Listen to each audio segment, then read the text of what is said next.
Hi, hello. Hello, everyone. Good Good morning, morning! good afternoon, good day. Dapat pala Ayan, may palakpak. may palakpak. May mga sound effects na nire-ready ko na. Good morning, Life Yeah, Coach A! Kamusta po kayo? Happy Thursday! happy Thursday. Okay naman. Galing sa chef. How about you? Oh, ganun rin po. Ang tanong doon, saan naaabot yung 100 ko? Di ba kahapon may sukli pa yan, Oo, 140? Ba't 100 na lang ngayon? 40 lang naubos. Matipid ka kagabi. Isang ulam lang, bali 15 pesos na munggo at kanin. Oh, ayos na. Yung tubig, Ayos refill na. ko lang muna. Ganun talaga magtipid, no? Nasa Oh, critical wallet day. great. Oh, ano tawag doon? Meron silang ano doon may tawag doon, Pecha de Peligro. Petsa na pinili. 15:30 kayo, di ba? 15:30 tapos yung 13, Friday the 13th pa, Ayun, papasok no? pa yan ng 14 in the morning. Lalo, ang hirap ng buhay nung pag nag-out ka na ng Friday night na shift, Saturday na yun, no? Saturday na, Doon yes. pa Like, mape-clear yung ano mo, yung paycheck mo, pambihira. Antindi lang okay, kikitis okay. mo nun. Aabangan mo na, no? Sige ka Oo. nang check sa ano mo sa app mo if pumasok na ba or hindi pa. Tapos mamalasin pa doon pa sa Lunes ng ano, yung BPI at saka Bangko de Oro, tapos hindi pa sila nagre-release, offline sila palagi. Hello sa mga taga-BPI dyan. Kumusta naman? Ang sama ng timing, eh. Ayun. Yun, sige, kumusta ka? How are you? How are you doing? How's Galing ko your lang yung duty, heart? so yun, may konting ubo, sipon, siguro ano rin, dahil sa panahon rin, umuulan, mga Oo nga. gano'n-gano'n. Oh, Dapat may vitamins talaga. pero for the meantime, okay naman po. Praise That's God. good. So, That's good. That's good. There's so we're much to healthy, be fighting. grateful for. Yeah. Yan. Especially ang health.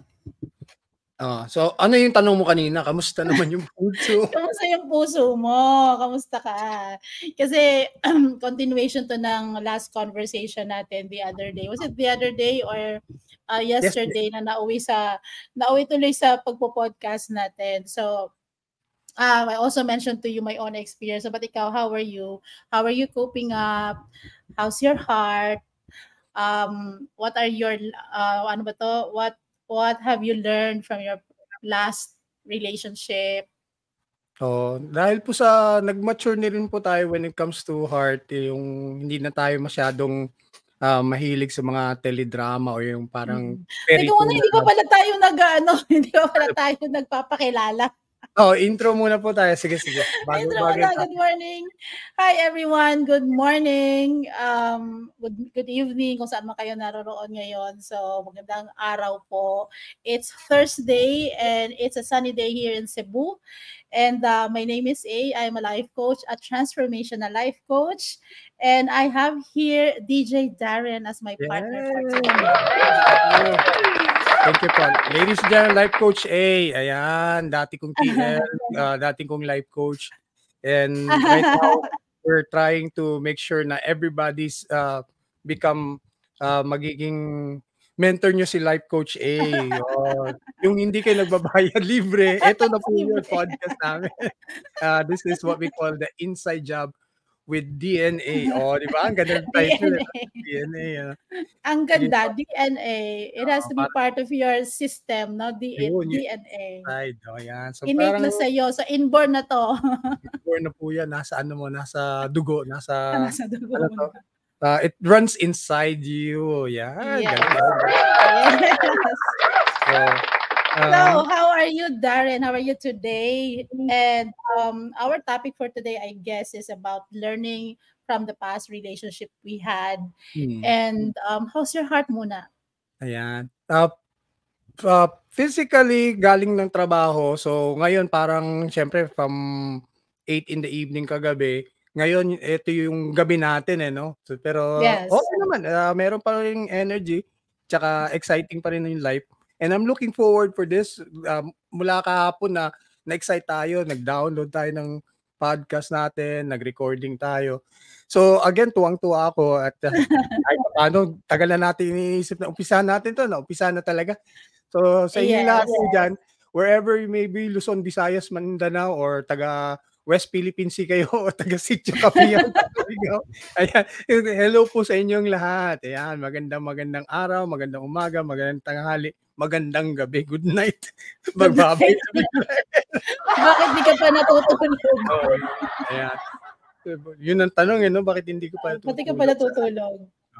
So okay naman po when it comes to tuloy natin yung tanong mo, when it comes to heart, as we grow older and mature in terms of love life, hindi na tayo dun sa parang fairy tale love story. So na-realize ko rin yung sinasabi ng iba na sa buong buhay mo daw, 3 beses ka ma-in love. Meron kayong parang puppy love, yung first love mo, na talagang malalim. Trial and error. Oo, malalim yung talagang yun yung parang iiwan sa'yo. Tapos meron kang magiging love life na which will define your family, di ba? Tapos meron naman darating sa buhay mo yung parang she's the one, parang gano'n yun. Yun yung pang third, ano. So nakita mo na ba yung the one mo? Ayan, yun nga lang nasa States. LDR kami ngayon. Sayang. Oo, LDR. Pero okay lang po. At least mas naintindihan ko yung sarili ko. Mas naintindihan ko yung what is yung value ng trust and honesty sa isang relationship. So, I think we could hear more a lot about it, Life Coach A. At saka marami rin tao na makaka-relate na kahit papaano. Kasi minsan, they're more on physical. They're more on kung ano yung makukuha nila, yung what they can take out of that relationship. Kasi ganun minsan no, medyo greedy ka kung ano yung gusto makuha mo. Kasi yun yung intention mo, pag nakita mo nag-high ka, sana hindi ka na lang nag-high muna, no? Hindi ka nagpakilala, no? Sana, no? Tapos magbe-break up kayo. Mga ganun. Yes. Ikaw, life coach anong tawag doon, yung parang insights mo sa mga ganyan? Well, I think first and foremost, we have to know really why are you entering into a relationship? Yun. Yun lagi yung need natin na maintindihan sa self natin. Do I really need to be with someone, or what am I looking for in a relationship? Is this something that I can give to myself or not? Or I'm just looking for someone to, be with me, accompany me sa life na to, and or be loved, no? We were not educated kasi in terms of relationship. I think itong generation na to napakaswerte, because there are a lot of people who were sharing their experiences in terms of love. Pero unfortunately, yung mga panahon natin, yung mga panahon ng nanay-tatay natin, we were not educated about love. Pero kahit hindi sila educated about relationship, ang dami sa kanila na nagtatagal ang relasyon. Oo. No? Ang dami natin matutunan sa kanila. Yes. Yun yung problema din. Marami nagtitiis. Marami nagtatagal. Yes, palakpakan natin yung naglalas ng lifetime. Bakit kayo, I think isa yan sa curious question ko. Maybe because those times, those days, lalo ng panahon ng mga Maria Clara na yan, na kahit isang dulo ng daliri mo, hindi mo mahahawakan, yun, isang daliri ng isang babae, hindi mo mahahawakan. Kasi ganun nila in-uphold yung value, no? Yung values natin noon, especially when it comes to getting married, 'di ba? Pero kasi ngayon ang daming options. Kaya ang bilis magpalit, 'di ba? Unlike noon, love letters lang, kailangan puntahan mo sa bahay, kailangan mamanhikan ka, kailangan mag-effort ka, kailangan yung magulang liligawan mo, pero ngayon hindi. Text lang, tapos ay board na. Totoo yun, totoo. Diba? Tapos may mga dating apps na dyan na ang bilis na lang na mamili ng, ito gusto ko, pagkatapos ikaw ayaw mo na, nakuha mo na yung gusto mo, yung intention mo, or whatever, ano man agenda mo. Pabalik ka nang uli sa app, and then you will choose another one. It's like swipe right. it's like looking for clothes online, and you have that, parang interest sa isang damit and then nung nabili mo na, hindi ka pa rin satisfied, mas gusto mo pa ng marami, so bili ka uli. Parang ganun na lang yung mag-mine no? Magmamine ka lang na magmamine. Nung kabataan ko, naglalaro ako ng basketball and volleyball. Later in life ko lang nalaman, nakapost ito sa Facebook ko before, na pati pala pag-ibig, nilalaro na rin. Nilalaro na rin. Dinidribble eh. Dinidribble, diba? Pero, ayun nga, just to update lang, no, I think na-mention ko naman to sa'yo. I wasn't really in a relationship for so many years, more than a decade. Remember nung nag-meet tayo when we were sa previous company natin, I was really single, no? But I really took time to heal myself and all that and be ready. And then I thought of, siguro ready na ako talaga. I know now how to handle myself. I know now what I'm looking for in a, I'm looking for a man, no? Pero nung nakita ko yun, and I thought na yun yung mga list na gusto ko sa isang tao, nakuha ko naman. I mean, very consistent naman yung tao na yun. It's just that this person wasn't healed. Hindi siya healed and it surfaced a relationship because he thought na anong mabibigay niya sa akin. Na ito yung life ko. I'm very driven in terms of my passion. I'm very driven in terms of my career. And then maayos yung buhay ko. Wala naman akong problema. Wala naman akong problema. Problema ko lang is, alam mo yun, tawag nito, hindi personal yung problem ko. And then this person parang saw that, no, na hindi niya kaya ma-compliment yung life ko. So, and also he did something sa sarili niya because he wasn't really healed. Ang dami niya mga bagahe. He's going through a depression and then he chose something else, no, to divert that depression. And I was really hurt. Why? Because I was his coach. And I knew na may maitutulong ako sa kanya. Pero alam mo yung realization ko dyan, you cannot really help a person. You cannot help a person change. You cannot help a person choose a better life. Sila lang pwedeng mag-choose. Sila lang pwedeng ang makapag-decide what kind of life they want to have. So I think that's one of the biggest lesson, and I have to let that person go, no matter how painful it is. I have to accept that that's his decision, na maiiwan ako na naman. I thought na, I tried it. I tried my best, but wala pala talaga eh. Maybe it's not God's time yet. Maybe there's, another purpose God is, wanting me to do.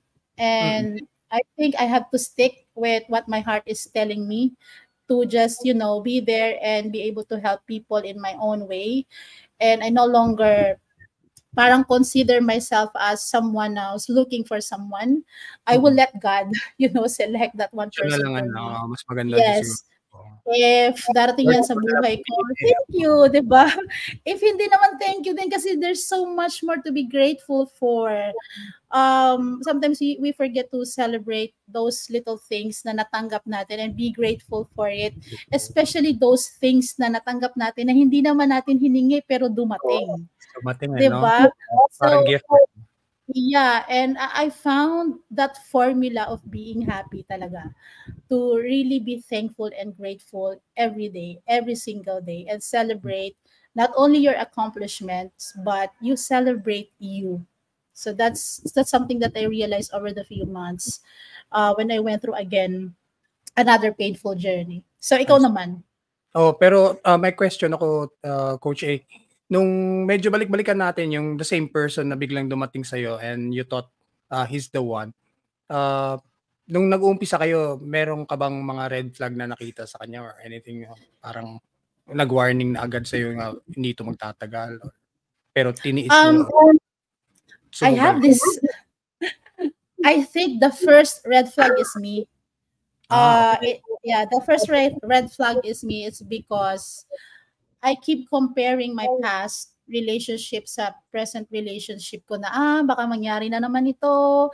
Minamanifest yung negative. Doubts ka, okay. Yes, meron akong parang self-sabotage na ugali wherein parang siguro ngayon lang to, hindi to magtatagal kasi wala naman talagang nagtatagal. Instead of me, looking at it in a reality na to, wala naman talagang permanent sa mundo mo, no? But then again, dapat ang mindset doon is you enjoy every moment. It's just that, ang nangyari sa akin is that I was so fearful. Parang na-attract ko yon. At the same time, it was a red flag because there's one red flag from this person na in-avoid ko. Na iniwasan ko na tingnan is because I thought this person changed. So, hindi pala. A person can, only change at alam mo ba yung pattern ng behavior? Para sa work, diba? Para binigyan mo ng corrective action ngayon. Tapos, pagtitino ng mga isang buwan, pagdating ng ikadalawang buwan, nandyan na naman siya kasi behavior na niya. Yon. So, we have to be aware of that pattern. Na kung may ganito siyang ugali, may pattern siya na ganito, posible na mauulit. Pero I'm sure hindi ka nagkulang sa coaching. Well, as a partner naman, hindi naman ako yung tipo na assertive ako in terms of providing coaching. I ask if you need help. You need help. Diba? Parang, how are you? Parang, well, actually, I'm parang tawag nito. I was grateful, no, kay Lord kasi wala naman siyang ginawa talaga na masama sa akin. Lahat ng expectations ko naman, ginawa niya. Lahat ng parang ideal way of, having that kind of relationship, which is an LDR relationship, nagawa naman niya. It's just that siya yung hindi handa. Hindi siya handa. Marami pa siyang kailangan gawing inner work. Marami pa siyang kailangan alisin na bagahe, marami pa siyang forgiveness na kailangan gawin sa self niya because he's living with guilt and shame sa sarili niya. And I saw how it impacted his life and me. So, I have this video sa TikTok na never enter into a relationship if you're not healed yet. If you haven't really acknowledge and confront your traumas and be able to learn how to manage your triggers. Kasi kung hindi, masasaktan mo yung taong mahal mo. Totoo. Diba? Masasaktan mo yung taong mahal mo kasi nagre-react ka based sa fears mo. Yung fears ng expectations and fear of yung, perception mo about a particular person kasi binibase mo yan doon sa past mo. Ito kasi yung tao na to, niloko din kasi siya ng past relationship niya, nag-cheat sa kanya. So, yes, and he was blaming himself. But anyway, that's his story, no? But for me, ang impact kasi nun sa akin, I was the receiver of a person's journey na hindi pa healed. And ako yung nagkaroon ng ako yung may impact. I mean, ako yung naging result or ako yung nasagasaan niya dahil hindi pa siya healed. You become the rebound relationship, no? Parang yes. And ito lang yung ito lang yung maganda sa nangyari. Although I was able to accept it fully, no, I questioned naman myself. I questioned the way I make decisions in terms of relationship. I even questioned myself as a coach kasi dapat, alam mo, sabi ng mga friends natin, dapat coach, alam mo na yan. Dapat coach ka, hindi ka na umiiyak. Dapat alam mo nang gawin to, blah, blah, blah, blah. No, I'm a human being. Even if I'm a coach, I have a lot of insights and experiences in life, I wouldn't say that, parang meron akong steel dito sa halapan ko na hindi ako masasaktan kasi tao lang ako. Diba? Hindi mo sabi na matibay ka na dahil sa mga natutunan mo, no? Yes. So para bang hindi ka pwedeng umiyak, hindi ka pwedeng mag-moment sa sarili mo kasi coach ka na. Hindi po. Kasi doon ko po natututunan yung mga bagay-bagay na i-share ko sa mga audience and also sa mga clients ko is because hindi ako makaka-relate ng maayos sa kanila if hindi ko rin dinanas. I cannot talk about something na I don't have any idea how it felt, right? How's the journey of that person if hindi ko man lang nasilip yung journey na yun ng isang tao. I won't be able to relate to that. So, I guess that's how God is educating me as a coach. Para sa lahat rin, Coach A, yung parang you need to experience it, di ba? Kumbaga, you need to feel the rain. Bakit yung rain, kung titingnan mo, parang ayaw mong umalis ng bahay kasi mababasa ka, ayaw mong pumunta ng trabaho kasi yun, basa ka nga. Pero on the flip side, blessing rin siya, di ba? Kumbaga, blessing sa mga halaman, blessing sa mga animal, blessing sa mga farmers. So, kung mag-go through ka dyan, at least ma-experience mo yung feeling. Kumbaga, ang sarap naman pala ng ulan. Na-enjoy mo yung habang nakikita mo yung paligid na it becomes greener kasi nabasa. So parang ganun. So yung rebound relationship, mahirap rin yun, no? Pero kung pumayag ka, ikaw rin yung magpapadribble. yun lang dapat hindi talaga at marunong ka rin umagaw, di ba, ng bola. yun lang gusto eh. Napaglaruan tuloy. No? Well, actually, no, ang laki ng difference na experience na yon compared sa experience ko 12 years ago when I had my heart broken. It took me really a decade to move on and be able to forgive the person. Yes, ang haba. That's why nga ang tagal-tagal bago ako lumabas sa mundo. Alam mo yun, nag-bloom kasi disconnected ako. I was blaming myself. I wasn't good enough kaya nag-cheat sa akin yung tao na yon. And then dumating nga yung experience ko about my mom and parang na-validate na kaya ka pala walang successful na relationship kasi even your mom also left you, ghosted you. And so sabi ko, kaya pala kasi sarili ko ngang nanay, hindi ako kayang tanggapin at mahalin. So what if pa yung ibang mga tao, 'di ba? I have to go through that through counseling and therapy because sinisisi ko yung sarili ko.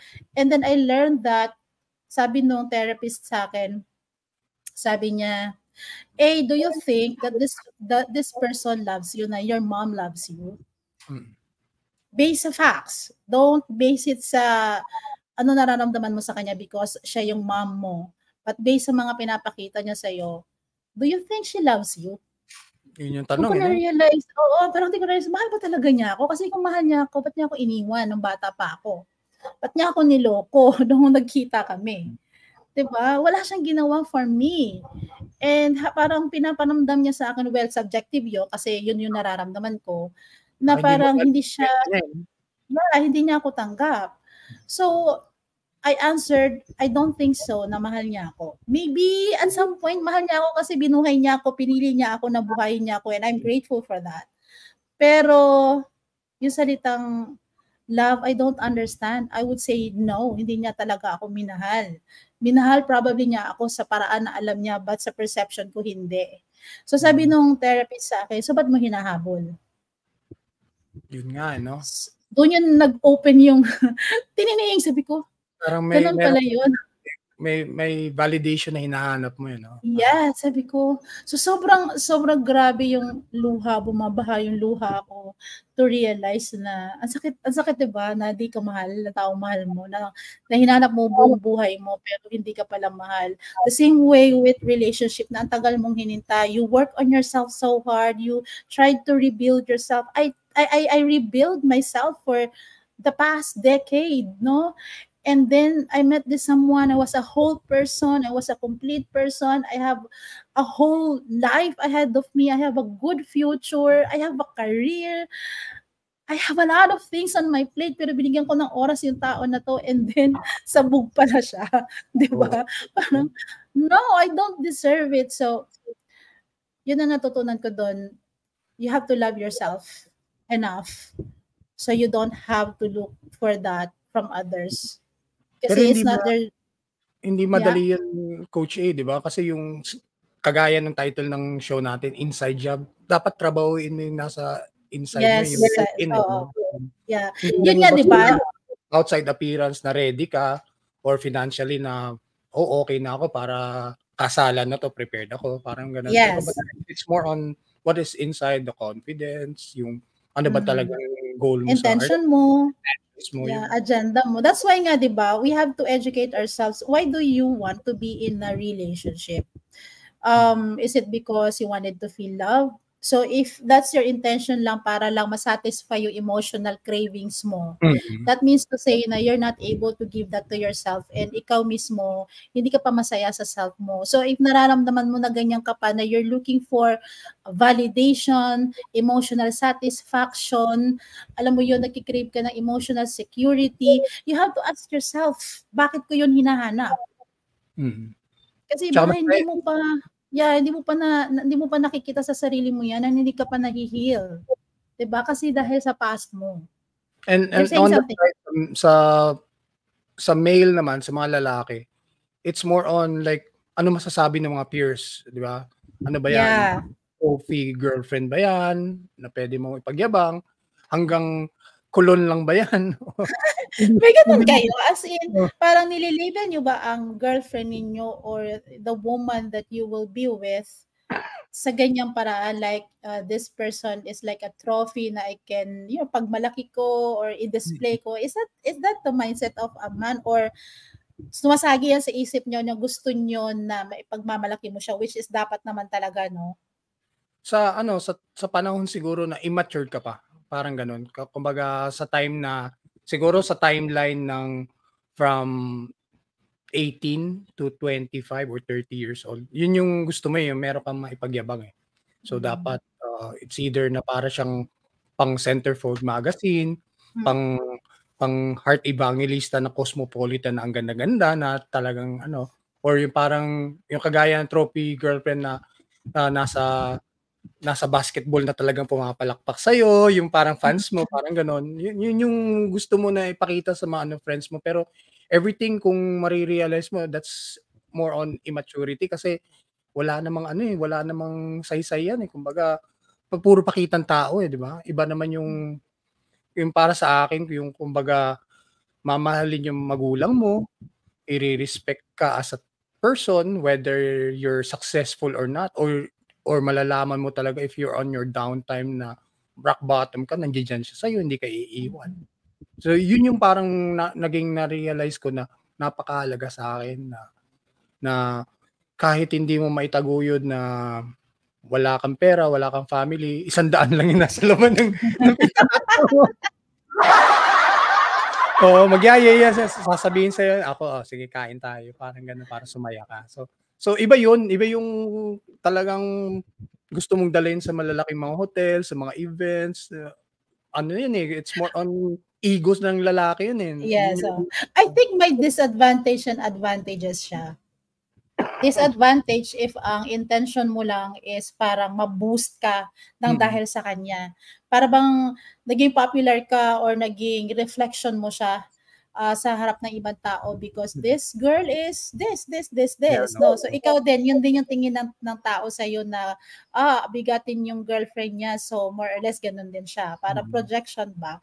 Pero kung ang mindset mo naman is really that pure na pinagmamalaki mo siya kasi mabuting babae siya, maayos siya na babae, wife material siya, mahal ka niya dahil sa kahit ano ka pa, hindi dahil sa anong meron ka, then dapat lang na ipagmalaki mo siya, 'di ba? So I think it depends really on the intention of a man kung papaano niya dinadala yung babae. Instead of yung sinasabi mo nga, ang hinahanap mo sa isang babae, I think kalamitan naman talaga sa mga lalaki ganyan eh, yung tipong tatanggapin ka kahit ano pa yung trabaho mo, kahit na 100 lang yung pera mo sa pitaka mo na hindi mo man lang siya ma-date, kahit naman sino babae okay lang naman yan eh. Ang mahalaga doon, nagsisikap siya. Mahalaga doon, kaya niya i-support yung sarili niya. It's just that from time to time, minsan nagigipit naman talaga tayo, pero kaya niyang bumangon. Ang natutunan ko naman ngayon is that I will not date a man na, alam mo yon, walang trabaho, hindi marunong masikap, walang skills na para makahanap siya ng work, no, para ma-sustain niya yung self niya. Anong gagawin niya? 'Di ba? Didepende siya sa akin. Ganyan kasi nangyari sa akin sa past relationship ko. Yung last relationship ko na may anak kami is because parang ako na lang ang lahat, parang ako na lang lahat ang nagbibigay. Nakakapagod yun sa babae na ikaw na lang lahat magbibigay. So I came to a point na mo tuloy, no? Naging sugar mommy ka pa, no? Naging sugar mommy ka. So parang ang nangyari ngayon, bakit ko kailangan ng lalaki? Ako lang naman lahat ang gumagawa. Ako ang bumubuhay, 'di ba? Ako nagpapalaki, ako nanay, ako tatay. So alisin ko na lang siya sa eksena. Parang ganoon, 'di ba? So kasi burden no?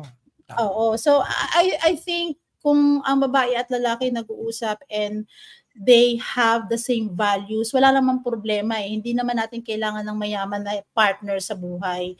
Hindi naman to about a man's bank account for me lang. I'm not gonna be speaking in behalf of other women, but this is just mine. Hindi ako naghahanap ng lalaki na mayaman. Ang gusto ko lang is marunong ka, maghanap ng trabaho, may skills ka para makapagtrabaho, na po-providean mo yung sarili mo, na susupport mo yung sarili mo kasi hindi kita susuportahan financially. Yung marunong mag-sustain, yun yung I think the word eh. Kumbaga, kahit mahirap ang buhay, sustainable. Hindi nakakatayo ka. Oo, hindi yung problema na nagbibigay pa ng problema sa iyo. Yun yung may totoo yun, no? Pero siguro on the flip side naman, siguro since modern times na tayo, practical rin yung talagang pwede mong bulungan na, sweetheart, may iPhone 15. Alam mo ba, kalimitan sa mga, hindi ko nila lahat, pero madami kasi ako nakakausap na mga kababaihan, no? Kalimitan sa mga lalaki, sorry no kung may matatamaan. Para bang, bakit gano'n pag nakikita mo ang isang babae na, well-off, may career, may trabaho, bakit yung lalaki parang hindi na sila nagsisikap? No, dumidepende na sila. And may mga lalaki dyan, kahit sa mga panahon ngayon, sa mga dating sites, there are really men na ang lakas ng loob na pumunta ng dating site, magyaya ng date, pero walang pera. Oo, yun hirap doon, no? Ikaw taya. Oo. Ikaw taya, 'di ba? Even sa Instagram, pag alam mo 'yun, minsan may mga indecent proposal diyan, no? Magpi-PM sa iyo, ganyan-ganyan. Tapos tatanungin mo, so what are you doing? What do you do for work? No, something like that. Wala namang sasabi, no, I don't have a job right now, blah blah blah blah blah.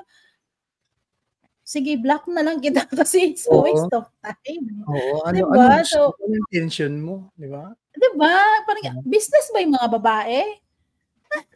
Investment. Hindi nga investment eh. Parang, hindi mo rin matatawag na partnership kasi wala ka naman binibigay, no? Parang, siguro bank account? Oo.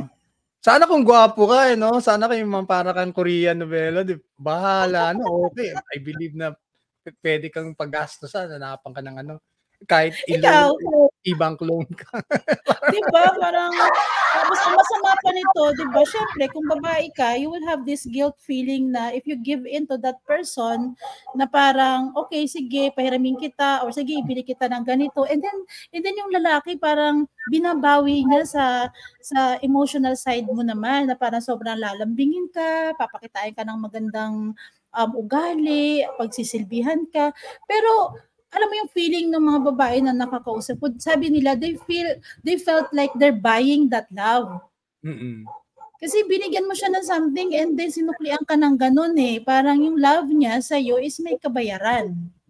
Pero rin, siguro, we can't blame the person rin kasi that's how you tolerate eh, di ba? Kumbaga, ikaw yung pinayaan mo eh. Kumbaga, you deserve what you tolerate.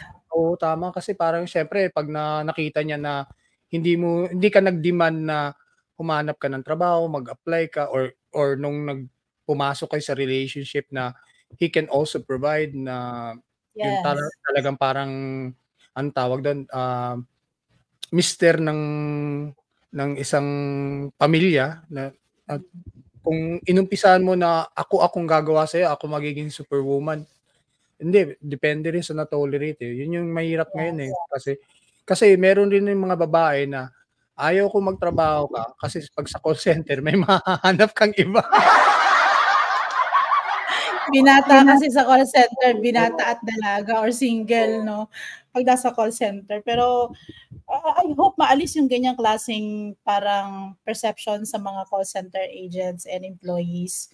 Kasi these people are hardworking. Galing tayo, nasa call center din tayo, nasa BPO tayo, and we know how hard the work is. Kahit sabihin nila, nasa aircon ka lang naman, upo ka lang, no-brainer job. No, this is not a no-brainer job. You need a brain here.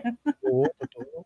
And nasukat yan sa nung nag-work from home di ba? Ang laki ng diferensya ng ano So talagang paghihirapan mo yung tinatrabaho mo. So even though na hindi kagaya ng mga nasa offices, clerk, or mga day job, pero ganun rin Plus minus pa yung anong tawag doon, yung wala tayong tulog, di ba? May extended coaching ka pa. After shift coaching. Kasi kasi ang pangit nung call mo, yung mga ganon. Ayan, Tapos mariritan warning ka pa, di ba? Mariritan warning ka pa ako. O kaya na-auto-fail ka. Mate-terminate ka pa dahil sa ganon. Tapos call lang. Anyway, so buhay-buhay rin Pero on a day-to-day basis, nakikita mo yan Kumbaga, nasa balita, nasa kapitbahay, nakikita mo rin yun na parang bakit ang mister hindi nagtatrabaho, siya yung nagbabantay ng mga anak, while yung misis yun yung kumakayod. Mas gusto ng babae na maganda sila, aalis ng bahay, may pera sila pag-uwi, parang ganon. On a 15:30 sila yung nasa akin yung credit card or yung debit card na isa-swipe ko habang nag-shopping tayo. Ikaw lang yung taga-dala Yun yung mangyayari sa lalaki. Ikaw lang yung taga-bitbit ng grocery. So nagiging one-sided. So dapat sana is hindi rin naman tawag doon ideal, but dapat balance. Yun yung word. Yeah, I think it is because mas maraming opportunity ang babae kaysa sa mga lalaki. Or it is because hindi ganon kasigasig mag-develop ng skills ang mga lalaki kaysa sa mga babae. Mga babae kasi maparaan yan Ang pagkakaiba na siguro natin in terms of insights, alam mo yun yung makita mo yung foresight ba tawag dyan? You can foresee Mga babae meron silang gift na they can see beyond what you're seeing. Hindi pa nangyayari ang intuition nila, tatakbo na utak nila, nandun na sa 2028, kanya nasa 2030 na. No, and it prompt them to act now.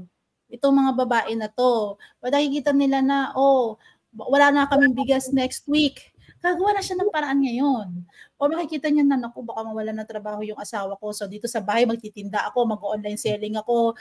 Kung ano-ano nang gagawin niya para kumita siya. Ganyan yung it is because may mga anak siya, ayaw niya yan mag-suffer, ayaw niya yan magutom, ayaw niya yan pabayaan. Pero ang lalaki, iba kasi I don't know, ikaw, makakapagsabi ka, nakikita mo ba yan, yung nakikita ng partner mo? Nagkakaintindihan ba kayo in terms of your future and your current situation? Saan kayo nagkakaiba? Mas mabilis yung anticipation ng babae. Kumbaga, diba? minsan yun yung pag-aawayan nyo Kumbaga, hindi pa nga nangyayari Kumbaga, binigyan ka na agad may kasalanan. Kasalanan ko ba yun? Hindi pa nga nangyayari. Alam na niya yung future na kasalanan mo. Kasalanan ko ba yun? Hindi, alam mo talagang gift yan. Hindi ba yan? So, ikaw matatakot ka, hindi ka makapaglaro ng basketball. Kasi pag sinabi mo, honey, may Saturday kami. Sino kasama niyo doon? Sino manunood? may team outing kami. Sino? Bakit? Team building. Team building. Ang gulo ng ganyan. Dalawa lang kayo mag-team building. Na-anticipate na lahat So, ang mayayari, wala. Bored na yung lalaki. Doon na yung lalabas ngayon na parang meron na siyang hahanaping iba. Mag-uumpisa na yun parang nasasakal ako. Yun yung word yes, nasasakal. Madalas dun sa mga kaibigan ko because of yung sinabi mo kanina earlier when you started na nakita mo na yung red flag, nakita mo na yung parang meron kang anticipation na ano mangyayari in the future. Nasa self-sabotage. Yun yung word yung parang meron ka ng inakasahan agad. Ang problema, yung partner mo na dapat yun ang magde-develop na magiging masaya kayong dalawa, yun yung mismong isa-sabotage mo. Plus yung sarili mo ngayon, iisipin mo na lahat ng pangit and mga worst scenarios na pwedeng mangyari. So wala na, magiging, anong tawag doon, yung hindi na sweet yung relationship, so wala ng lasa, and at the same time magiging malamig kagaya ng kape na iniwan mo. Hindi, mainit-init pa naman siya kasi kakatimpla ko lang bigyan ko yun. So yun. Hindi ako pabayang taga-timpla ng kape kasi parang relasyon nga yan. Pagka magtitimpla ng kape, kung hahayaan mo lang lumamig. Parang relasyon, wag kang papasok sa relasyon kung hayaan mo lang na lumamig din, di ba? Well, actually, tama yung word. Yung lalaki minsan nasasakal talaga sila sa sobrang, kaya ang daming sinasabi ng babae kasi ang dami niya nakikita.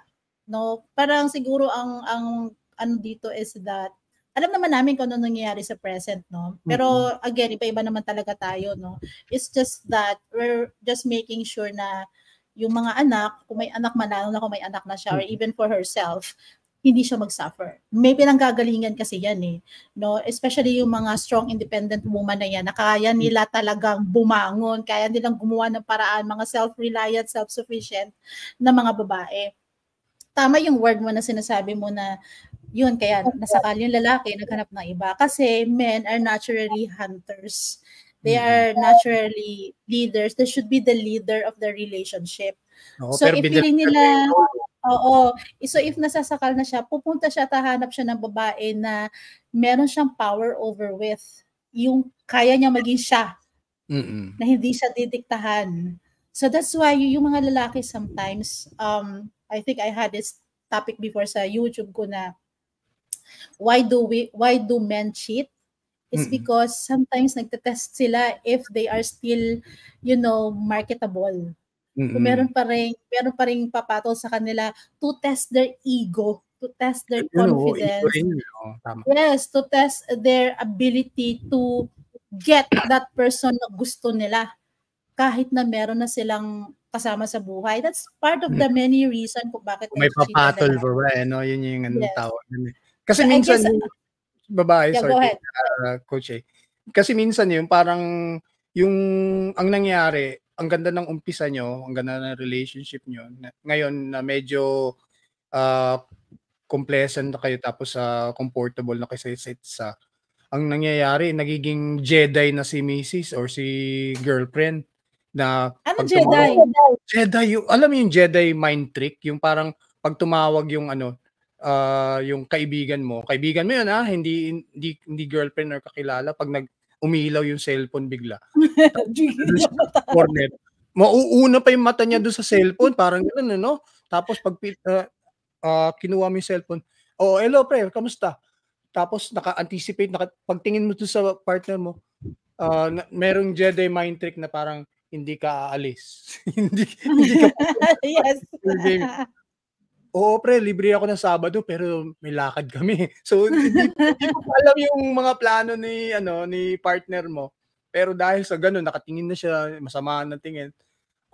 Hindi pwede. So ikaw naman, syempre gusto mo yun kumbaga in a week, makakasama yung mga barkada mo, the usual crowd that you have.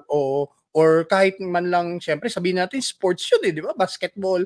And kahit konting hangout, kahit sabihin natin may one month after the game. Pero it adds life to the boring week na ginagawa mo, especially if ang lalaki nagtatrabaho rin. Pero dahil sa yun yung sinasabi nila, parang nasasakal, nakukontrol. So parang Jedi mind trick na agad yun. I think yun din ang isang nakakalimutan ng yung karamihan, both babae naman ng lalaki, na we no longer respect the privacy of each, that we also have our own me time. Yung me time talaga natin na we spend time for ourselves, with our friends. Kasi that's how we grow. We grow together, but that doesn't mean kailangan magkasama kayo 24 hours, 7 days a week. Kasi you cannot grow kung hindi naman kayo pareho ng interest. So why not talk about it? That's why nga sa start pa lang ng relationship, I guess it's different in terms of the age, no? Yung mga tawag nito stages ng life natin. Siguro sa case ko iba, sa case ng mga nagsisimula pa lang like 20, sa case ng mga 30 na ng mga babae na single pa rin, iba-iba yung stages na to, yung need nila. But Ngayon ako kasi ewan ko kung may nakaka-relate nito 'no, sa mga katulad ko na hindi na bumabata, na matagal single, tapos may mga anak na, may career naman, may mga iba pang pinagkakabalahan sa buhay, yung calendar namin is puno na. So, we need a man na someone na seseryoso at hindi magwa-waste ng time. Oo, yun Kasi nga kung eh. magwa-waste ka lang ng time, wag ka nang pumasok kasi hindi kita pa-prioritize, 'di ba? So, now Follow ka if you lang will sa prioritize. ano ko, sa schedule ko parang gano'n. Yes, no. So you have to you have to be worthy enough, to be part of my calendar. 'Di ba? 'Yun talaga yung isang bagay na ayaw kong i-let go. That happened no dito sa past relationship ko. Ako naman kasi idealistic na tao. Na tipong, okay, kung mahal kita, well, ipa-prioritize kita. Pero I will also take time for myself. Bibigyan ko palagi ng oras yung sarili ko, hindi lang ikaw palagi. But of course, meron kang part ng day ko na para sa iyo lang. It's just that sa mga panahon kasi ngayon, yung mga babae or mga lalaki, especially if nakaranas sila ng hindi magandang experience sa past relationship nila, they are reacting not based sa present moment. They're reacting based on their experience. May mga Nagloloko na ng ganyan. 'Di ba? Hindi nag-text sa akin agad-agad. Lagi naman niya hawak yung cellphone niya. Isang oras na, hindi pa na nagte-text back sa akin. Ano na sila, ang dami nang naiisip. So it's because they comparing that experience sa past nila. Ganto yung relationship ko kay hindi nag-reply. ano Tama pa ako, na tama nangyari, ako. no? Parang gano'n ano, may Yes, anticipation 'di ba? agad. So I guess sa first part pa lang ng relationship, you have to lay it all. Pag-usapan. Baggages mo, fears mo, pag-usapan mo yung expectations mo, yung boundaries mo. Kasi we did that dito sa last na naging relationship ko. We did that. Nag-set kami ng boundaries. Sinabi namin kung ano yung mga nakaka-hurt sa amin. Sinabi namin yung mga bagay na na-appreciate namin. Although hindi ko naman sinasabi lahat, no? Pero nag-open kami sa mga ganong klaseng bagay, ano yung experience namin, and we make sure that I made sure na whatever was from my past at matitrigger ako, it's my problem, it's not his. Oo, yan. At hindi niya yun fault, ako lang may fault nun. Kasi ako tong may problema, no? So, yung siya naman na nagka-problema at na-realize niya na hindi ko siya kayang sabayan. Kasi masisira ko lang siya. So he let go of me, and that hurt, no? Na you're being let go of a person na you wanted to help, pero na-realize ko din na tama na rin naman, kaysa mag-suffer din ako, masaktan lang din ako, na naghihirap siya, accept ko na lang na hindi ko siya matutulungan. Ganun talaga eh. Ganyan. Na hindi lahat ng tao na mahal natin is, tawag nito, willing magpatulong. Hindi ibig sabihin na mahal mo, magagawa mong baguhin ang buhay niya kasi siya lang pwede magbago ng buhay niya. Hindi rin lahat ng tao na mahal natin, na iniiwan tayo, is hindi tayo mahal. Kalimitan din, mahirap din para sa kanila na iwan tayo kasi iniisip lang din nila ang kapakanan natin. So, alam mo yun, pagka meron kang ganong klaseng understanding because you understood what you need, meron kang self-awareness, it's easy for you to move on in life. Kahit sabihin mo, ang sakit-sakit, pagdadaanan mo talaga ang sakit eh. Hindi mo maiiwasan yan eh. Pero pag naintindihan mo yun, you will find yourself back on your feet again. But it will take time. Pero hindi dekada. Hindi na dekada. Yeah. Magiging matibay ka na.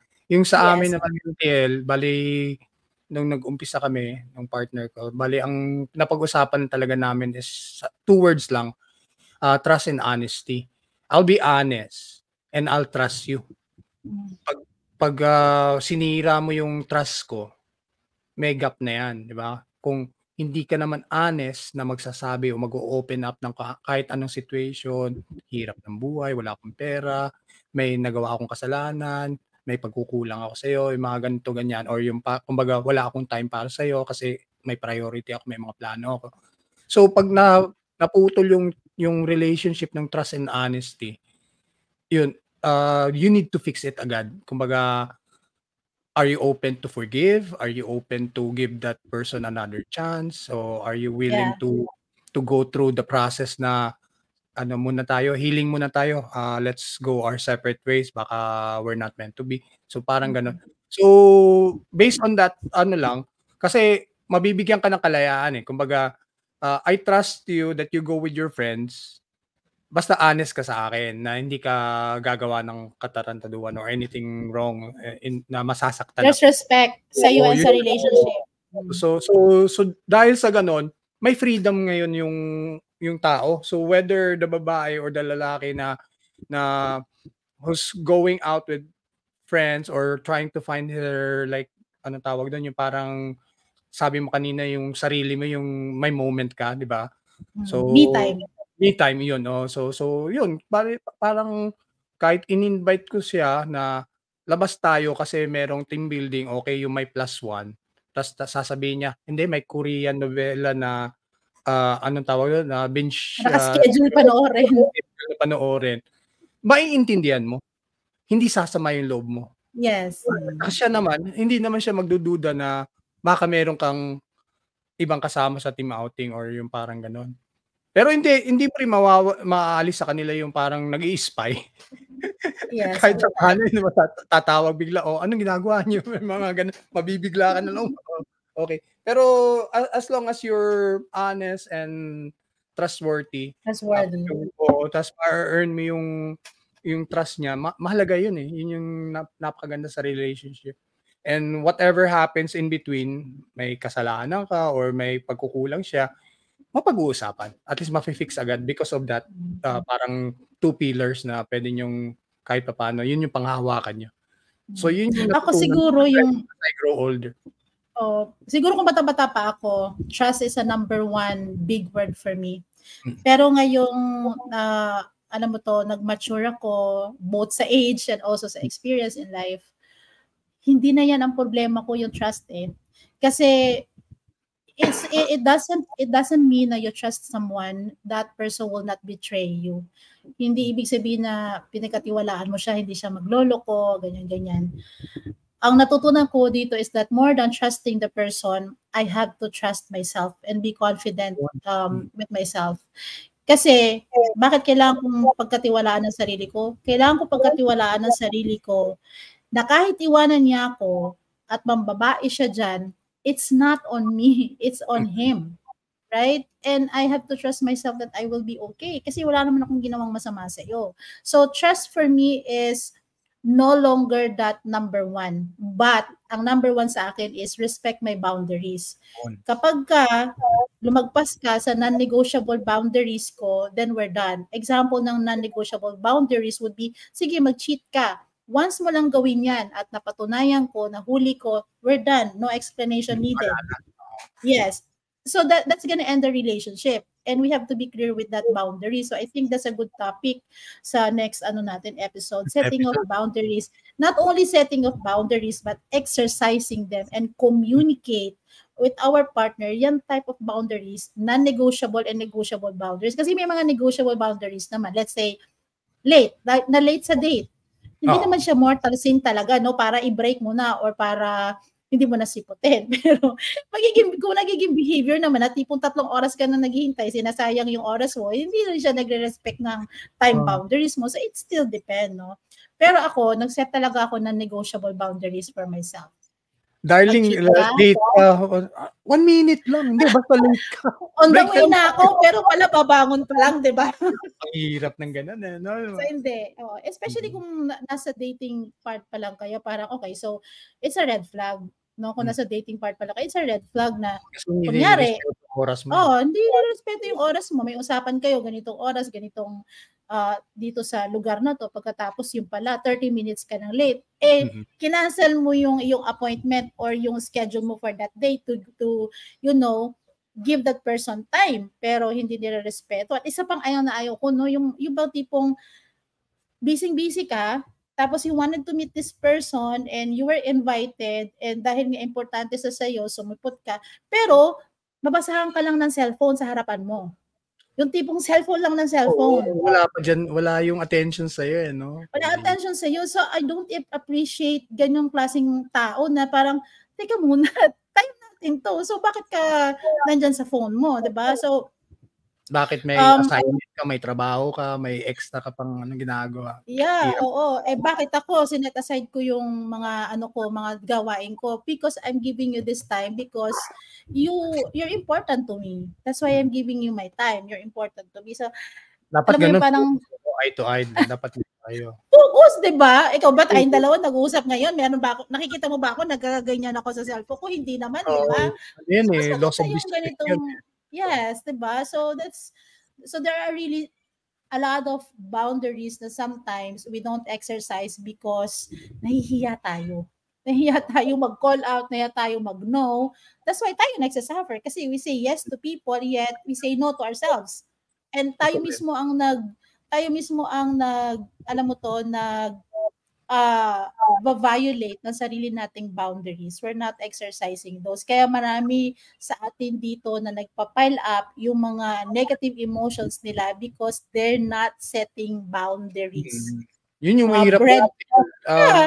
Yung kagaya nung parang may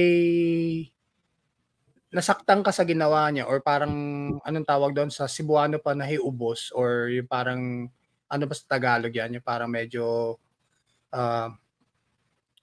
na-offend ka, parang ganun, na-offend ka sa ginawa niya because of wala yung attention sa'yo or dapat special yung moment ninyo. Tapos ang mangyayari, doon mo i-chismis sa best friend mo. Hindi mo sinabi sa kanya. Hindi mo sinabi sa kanya, hindi mo kinall out yun. Yun yung maganda yung word na doon So dapat napag-usapan nyo agad. Yes, oo. I-open yan. I-open talaga yan. So I think that's a good topic, no? Setting, exercising, and communicating boundaries because a lot of us is thinking na parang wala akong control sa mga bagay na to, wala akong magawa eh. Pero actually meron. Hindi ka lang nagdidesisyon. Ayaw mo lang magdesisyon kasi nahihiya ka.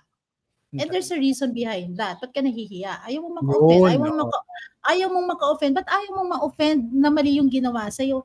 Kasi baka mawalan ako ng kaibigan. Diba? Tatakot ka mag-isa. Ma-offend siya. Tapos mag-ghosting siya bigla. Yung mga ganun no? Kaya pag-chismisan ka, magkaroon ka ng maraming magagalit sa'yo. Diba? Parang, so ngayon, nakikisakay ka na lang. Kahit sa Facebook yung TL, no? Kumbaga, may parang all caps na nakalagay sa Facebook. Alam mo, ikaw no? Tapos iba yung nagre-react sa baba. Diba? Parang pinaparing ka. Ayoko naman ng gano'n magparinig, diba? Kung meron akong problema sa'yo, sasabihin ko sa'yo.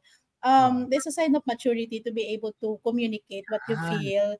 Yeah, how you felt sa ginawa ng isang tao. It takes maturity and courage to be able to communicate that. Kasi ang goal naman kung bakit ka nakikipag-communicate, hindi naman para makipag-away.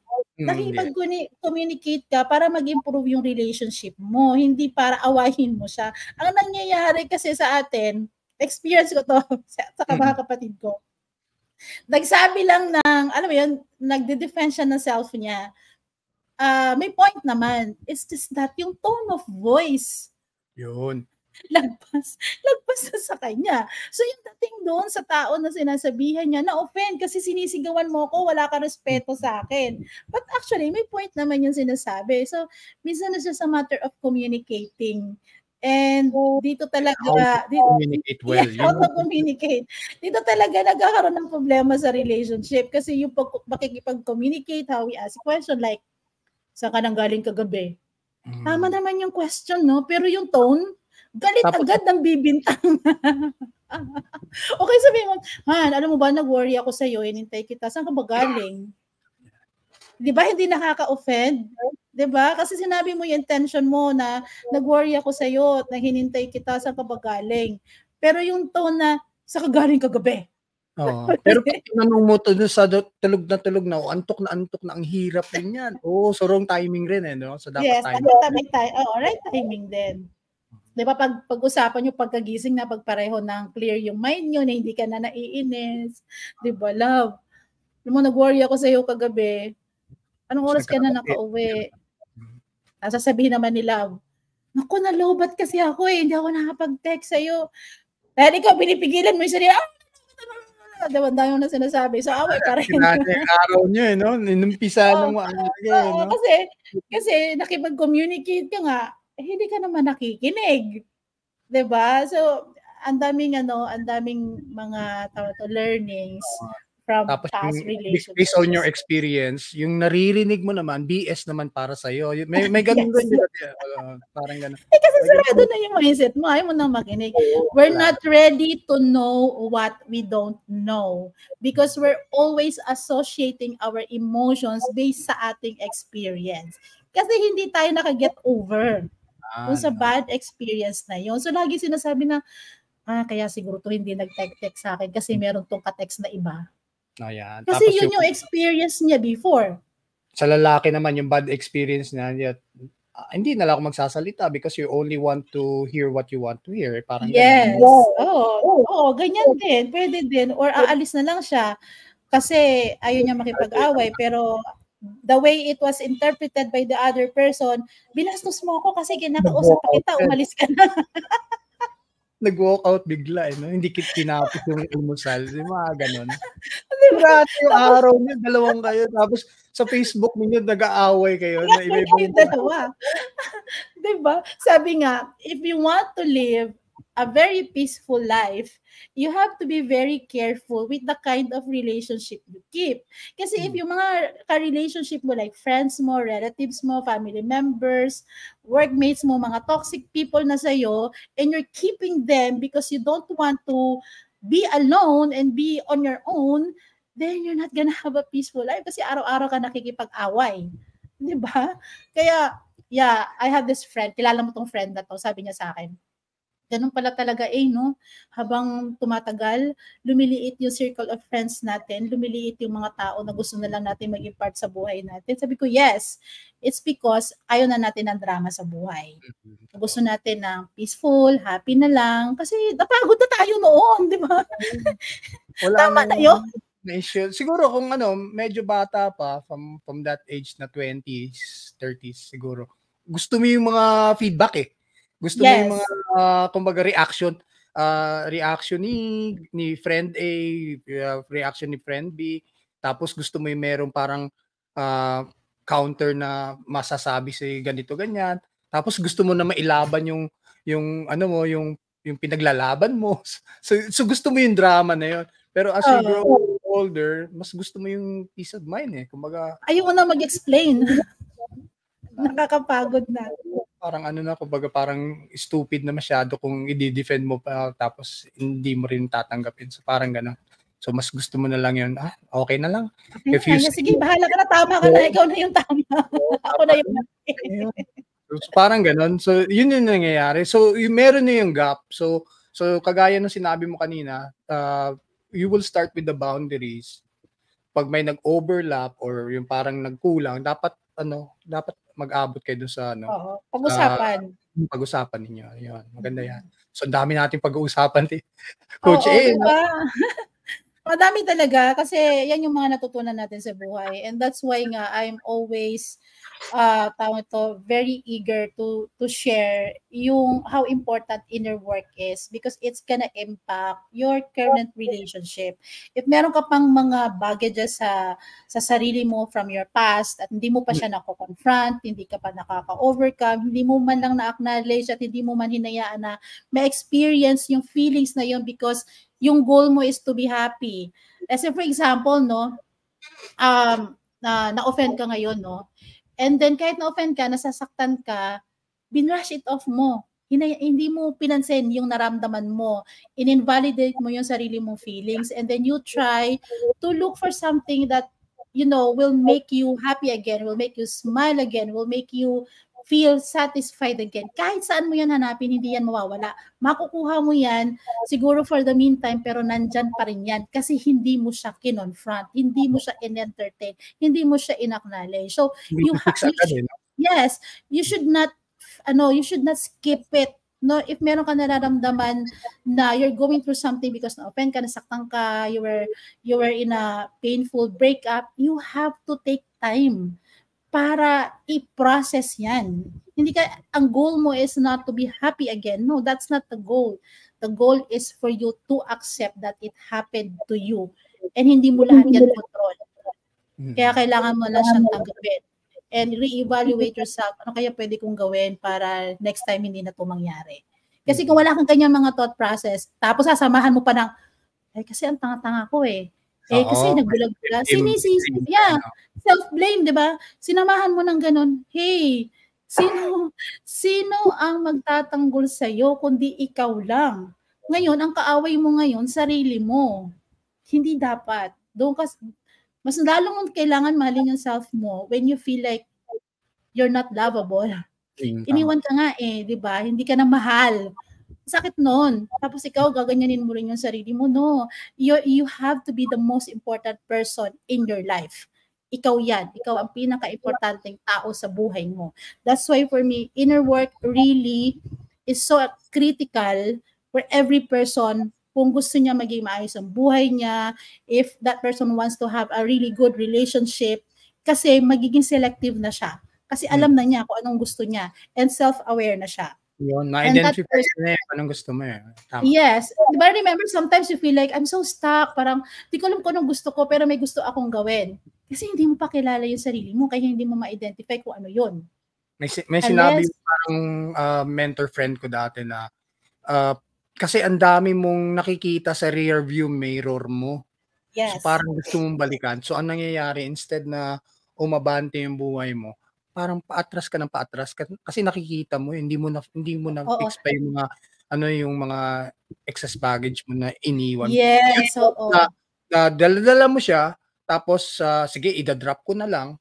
Pero pag nakita mo sa rear view mirror ng buhay mo, nakikita mo pa rin siya. So, mas babalikan mo ngayon. Kahit sino naman maging nandito sa present mo ngayon, hindi mo ma-appreciate kasi meron kang tinitingnan sa likod eh. So yun yan. Yes, that's how inner work is. Hindi mo kailangan i-drop yung mga bagahe na yun. Tapos nakita mo, ay kasing kulay sila. Hala, naalala ko yung bag ko na yun, naiwan ko doon. Ikan mo na naman, ipaprocess mo na naman. Kasi hindi mo tinapos. Dapat yun. Mo lang siya, dapat yan. I-throw away mo na yan and then bring back the lessons or bring with you the lessons.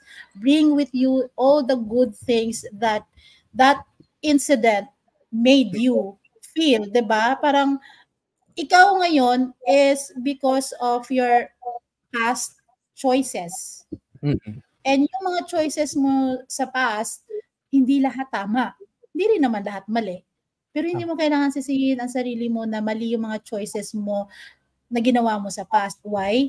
Kasi doon ka natuto eh. Oo, totoo. So, patawarin mo yung sarili mo. May regret ka pa no? Balik ka ng balik. Yes. Dumami why yung topic natin, Coach A, no? Ang dami ng Yes, kasi malawak talaga yan. Inner work, sabi ko nga sa'yo, ang inner work, hindi mo siya magagawa sa isang araw lang, no? You really have to spend time journaling, spend time in the morning talking to yourself. Ako talaga, alam mo si Mel Robbins, if you know her, check mo sa YouTube. Meron siyang program na ginawa sa sarili niya, yung high five. Nag-high five siya sa mirror every morning. Hi! Ginawa ko siya. Nag-high five ako. Pero, binago ko naman. Every time nung pang-araw pa ako noon, every time na aalis ako sa umaga, before talaga ako umalis sa umaga, tatayo ako sa harap ng salamin, tapos titingin ko sarili ko. Tapos sabihin ko, uy, kumusta ka na? Ready ka na ba for today? O kahit ano pang mangyari, kayang-kaya mo yan. I love you. I do that. Because wala naman mag-I love you sa akin, kundi ako lang. Bakit ko hahanapin sa iba? And you know what? Yeah, the first few days na I did that, talk to myself in the morning, awkward. Ang corny. Yeah, ang corny. Pero alam mo, there was this one time na I felt so bad the previous day. Kasi I think something happened sa isang presentation ko that didn't went well. And then I was blaming myself. And then pagharap ko sa salamin, and kinausap ko yung sarili ko. Sabi ko, ayoko nang pumasok. Kasi I'm not good enough. Di man ko magaling eh. Hindi talaga para sa akin to eh. Siguro harap na lang ako ng iba, no? Tapos habang sinasabi ko, umiiyak ako. Sabi ko, ba't mo inaaway yung sarili mo? Sino ba dapat yung mag-i-encourage sa'yo, mag-cheer sa'yo? Maganda yun na nangyari sa'yo kasi natuto ka. Diba? Meron kang napulot na lesson na yun. So ano yun? Inisa-isa ko pa talaga, sinabi ko sa seminar habang umiiyak ako. Sabi ko, sige, papasok ako ngayon. I'm gonna do this day a great day. This will be a great day for me. So it's a mindset. It's a mindset that the self-language that you use to talk to yourself is so critical. Because that will make or break you. Tsaka ano yan, tawag doon, kumbaga magkakaroon ka ng confidence to go through that day. Yun yung nakaganda. Yes. Sabi nila, ang confidence daw na build kapag may na-accomplish ka na, hindi, nagdadagdag lang siya. But confidence will start kapag naggawa mo na yung first step mo. Parang itong ginawa natin dalawa, di ba? Tagal-tagal natin pinaplano, parang wala. Until you start the first episode. Diba? Until you start the first episode. Parang ako din sa aking page, I stopped for many months. I mean, my goodness, buti na lang nandun pa rin yung mga followers ko. I stopped for many months and I keep telling myself, okay, I'm gonna do this. Okay, tomorrow na lang. Why? Kasi I felt like I'm not good enough. I had a failed relationship and then coach na ako. Tapos ang sasabihin ng mga tao. Pero no, I have to go through that. Kailangan ko tanggapin, okay, it's not my fault. Wala akong ginawang masama. It's not within my control. And alam ko sa sarili ko na wala akong ginawa. So, dapat continue ako sa ginagawa ko kasi hindi naman yun yung sukatan ng pagkatao ko at nagiging coach ko. Diba? So, ang daming realization, diba? Daming realization. Tsaka sana marami rin nakaka-relate po, Coach A, no? Tsaka yung mga nakikinig or tsaka yung mga nanonood sa amin ngayon, why we're sharing this is because hindi namin gusto na i-praise kami, hindi namin gusto na parang maging idol kami ng masa or something like that na that's not the goal. Hindi yun yung goal. Ang goal po namin na kahit papaano sa pinag-uusapan namin dito na unfiltered, marami kayo natututunan. Tsaka yung mga realization, kagaya na sinasabi ni Coach A na kahit papaano, alam mo na merong same person pala from the other side of the world na who could go through such storm or challenges or day-to-day trouble which you are going through right now na makakaya mo yan. Na makaka-relate mo, diba? Makaka-relate ka, makakaya, nakaya nga niya. So parang gano'n. So at least meron kami mga tips and guides kung paano to go through. Tsaka kung hindi mo talaga kaya, at least nandito kami kahit paano. Sooner or later, we will have some people na pwedeng mag-live tayo, Coach A, hanap tayo ng mga friends na pwede natin ma-invite. Para invite natin. Maybe this weekend, kung free tayo. Yeah. Okay po yun. Tsaka, message natin sila na meron na palang ganito na inside job with DNA. Na pwede nilang, anong tawag doon? Pwede sila mag-interact. Yun yung word to interact Kasi yun yung and share their experiences as well. Para kahit papaano, marami pong nakaka-relate, natutulungan, tsaka yung parang kahit papaano sa kwentuhan na ganito, naibsan din yung problem. Although medyo mahaba yung mga podcast namin ngayon kasi medyo excited pa kami. Ang dami puno pa yung plate namin Pero we would like to invite each and every one of you na kahit papaano, kung makikita mo po yung mga episodes namin, sooner or later, meron mga shorts, mga YouTube channel. Saan mo ilalagay yung iba, Coach A? Sa TikTok, I will have some of it sa TikTok ko and sa page ko and sa YouTube ko, bubuhayin ko lang yung YouTube ko. Yan, galing. Hindi alam ko na excuse lang yung walang oras, no? Pero ang dami-dami lang talagang need i-prioritize, no? Kasi nga may mga clients ako. Hindi nga ako tumatanggap ng mas maraming client, more than 2 a week. Kasi syempre, I have a full-time job and I have to prioritize that. But this is my passion. My passion really is to be able to help. And ang mission ko or yung aking purpose sa life is to be of help. If I can help one single person in this world, that would be a great parang manifestation na may value pala ako dito sa mundo. This is the reason why God sent me here at this moment. This is the reason why I have to go through all those things na I went through. It is because nakatulong ako sa isang tao. So that's really my purpose. And ayoko i-break yung kasi everyday na gumigising ako, ito yung dahilan kung ba't ako bumabangon bukod sa mga anak ko. Yung purpose ko, bakit ako nandito. And alam mo yung pag nandito ka sa bahay ko, kung hindi libro makikita mo mga papel. Kasi dami mo sinusulat, di ba?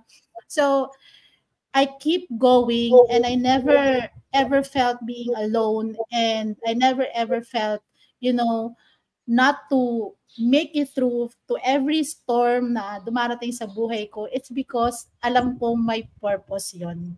And tinuturuan ako ni God. This is how God is educating me to help you. No? So, yung ganun ko siya binibigyan. Yes, ganun ko siya binibigyan ng meaning. Yes. 'Di ba ganun ko binibigyan ng meaning yung life ko. Kasi kung sasabihin ko sa sarili ko na ito na naman, meron na naman pagsubok, 'di ba? Hindi ka na babangon sa higaan mo. Self-pity ka na lang. 'Di ba? Pero gawin mong inspiration yung mga pagsubok na dinanas mo, not only to help yourself, but to be able to help others as well. Para sila kahit papaano, hindi na nila, daanan pa ng mahaba yung suffering na yon, yung pain na yon, kasi may shortcut kang pwedeng makuha. Diba? May survival guide ka. May survival guide ka na ganito pala. Like, ang dami dyan, 20 years na ako naghihirap sa aking relationship, parati ako binubugbog.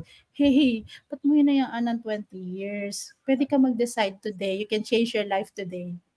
If you believe that, you can. Ayaw mo lang mag-decision. Sa akin, Coach A, yun naman yung parang, kasi may experience ako dati nung, siguro narinig mo rin yun, yung sa call center natin na may tumalon mula sa building. Yes, tapos namatay. Tapos yung binlame niya doon sa Facebook na ano niya is girlfriend niya. Tapos is not enough. Tapos yung parang yung girlfriend niya ata na in love doon sa best friend niya. Parang ganun. So, ako naman, nakilala ko yung tao na yon, nagkausap kami. Nakilala mo pala yon? Oo, ang nangyari is, hindi ko pinansin. So, I felt na parang sana nakausap pa kita na mas maayos. Baka hanggang ngayon buhay ka pa, parang gano'n. So, eto naman yung matagal ko nang gustong gawin. Then, we have this vehicle na podcast natin na kahit papaano, if that person is nasa parang, anong tawag doon? Nasa butas or nasa kanal or nasa imburnal. Kahit papaano, I could share a helping hand, i-uplift lang kita kahit paano with the help of our Lord na to give you the strength, the wisdom na ma-realize mo na napakasarap mabuhay, napakasarap to enjoy. So life is so beautiful. Daming pwedeng mangyari sa iyo. And sa mga kabataan ngayon, especially yung ganitong generation na from 2000, ang dali nilang ang bilis nilang gumive up no? Konting pagalitan ng mga magulang, sama ng loob. Makikita mo agad sa mga social media or sa mga news na wala na, nag-decide na agad na tapusin yung buhay nila. So kumbaga sayang yung gift of life. Yes.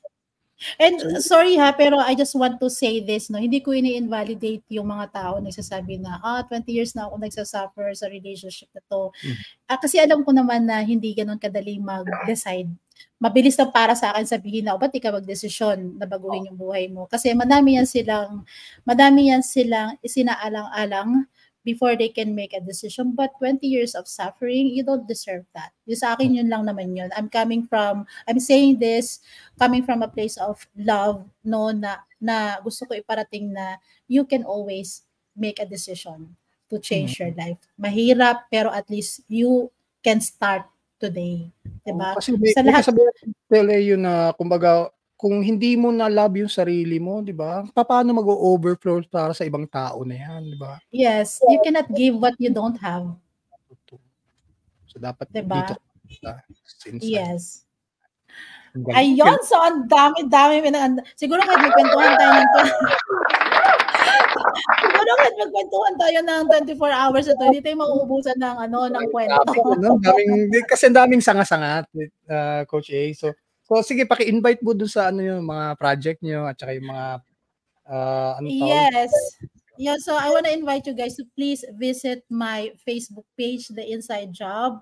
So I have daily contents or weekly contents doon, and I have an upcoming coaching program. It's called Unleash, Recreate You. It's a self-immersion coaching program created intimately for you. So ito yung time mo to really get to know you.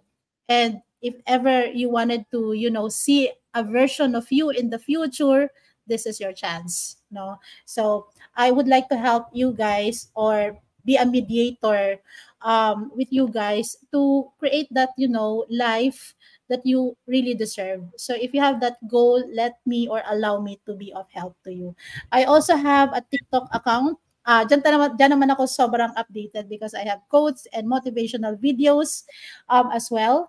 And for now, yun lang muna. And you can also follow me sa aking Instagram, Arlene Alfonso, and A. Villegas Alfonso sa aking Facebook account. Hey, galing. Thank you po, Coach A. You're welcome. You're welcome. Well, yung sa akin naman po, sa Darren East na Facebook page ko, usually I post yung mga shows ko kasi meron akong gig sa Fresh FM. Bali may nag-invite sa akin na taga Maynila na yun, magprograma ka kahit paano. So, na-enjoy ko po yun on the day-to-day basis. In between, sa kahit meron po akong trabaho, ine-extend ko yun. To just simply, kahit konting smile or tumawa ka lang ng kahit sandali dahil sa akin. Malaking ano na yun it will resonate yung parang siguro naging purpose ko rin na hindi naman ako comedian, hindi ako entertainer, pero at least somehow I could try to lift na yung soul or spirit mo ng kahit paano maging maganda yung araw na to. So yun yung pinaka-goal ko. Again, thank you very much po sa thank you very much po sa joining us here at Inside Job with DNA. Ang ganda ng title natin. Coach A, Friday na bukas. Tatagal pa ba yung 100 ko? Bukas update mo ako kung magkano na yung natira kasi na yan, parang last day of critical critical birthday. So, tomorrow ulit or Saturday tayo? Ano plano? Yeah, Saturday, Saturday, okay. Yeah. Probably Saturday afternoon or Sunday afternoon if you wanna go live, I'm good with that. Maganda yung live no? Para merong mag-interact. So, at saka masubukan natin tong ginagamit natin na na vehicle itong StreamYard. So, yes. Kung mag-live tayo, sige, lagyan natin doon sa natin. Sige, whatsoever reason, alam namin na binigyan kami ng opportunity because there's a greater purpose. Ayan. So, thank you po there's sa lahat. There's a reason why we're here today. So, thank you so much, guys, and happy Thursday. Enjoy your day. I hope you're looking forward to the weekend, so spend time with yourself and with your family. Ayan. Thank you, Coach A. Maraming salamat. Bye-bye. Bye, guys.